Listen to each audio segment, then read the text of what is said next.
Okay.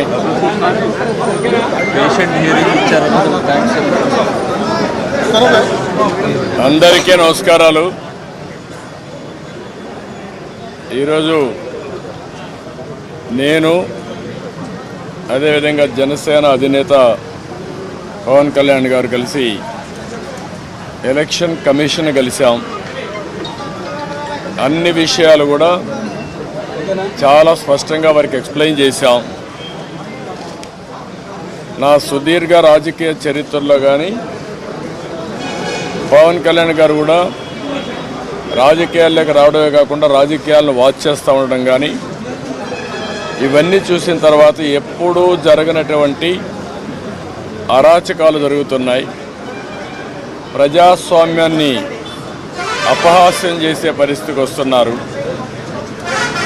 ఇంతవరకు మీరు చూస్తే కేసులైతే మా మీద విపరీతంగా బుక్ చేసి అంటే ఎక్కడ కూడా పనిచేయకుండా చేయడం కోసం రాజకీయ పార్టీల్ని రాజకీయ పార్టీల కార్యకర్తల్ని లేకుంటే అందులో పనిచేసే వ్యవస్థనే మొత్తం సర్వనాశనం చేయాలి, నిర్వీర్యం చేయాలని ప్రయత్నం చేశారు.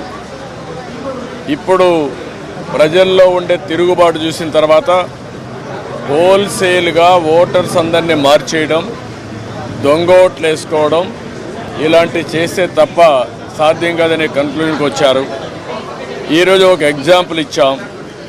ఒక్క చంద్రగిరిలో ఫామ్ 6 కింద 1,15,000 ఓట్లు ఇచ్చారు. దాంట్లో దగ్గర 33,000 ఓట్లు ఆమోదించారు. దాంట్లో వేరే నియోజకవర్గంలో విత్ ఎవిడెన్స్ అన్నీ కూడా మేము పెట్టాం. అవన్నీ కూడా వారికి ఎక్స్ప్లెయిన్ చేశాను.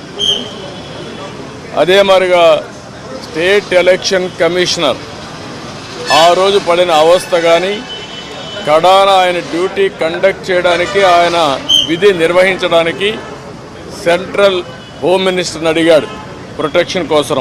కుటుంబాన్ని ఆయనకు సెక్యూరిటీ కావాలని అడిగే పరిస్థితి అవి కూడా ఇచ్చాం.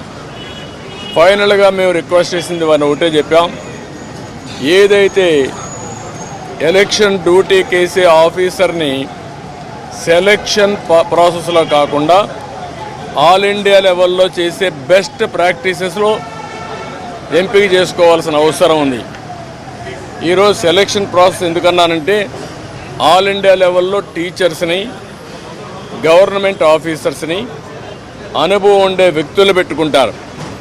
వాళ్ళందరినీ లేదని చెప్పి వాళ్ళని మేము ఇవ్వలేమని గవర్నమెంట్ చెప్పి కడాన ఎన్నికలను అపహాస్యం చేసే విధంగా సచివాలయ స్టాఫ్తో వాలంటీర్లతో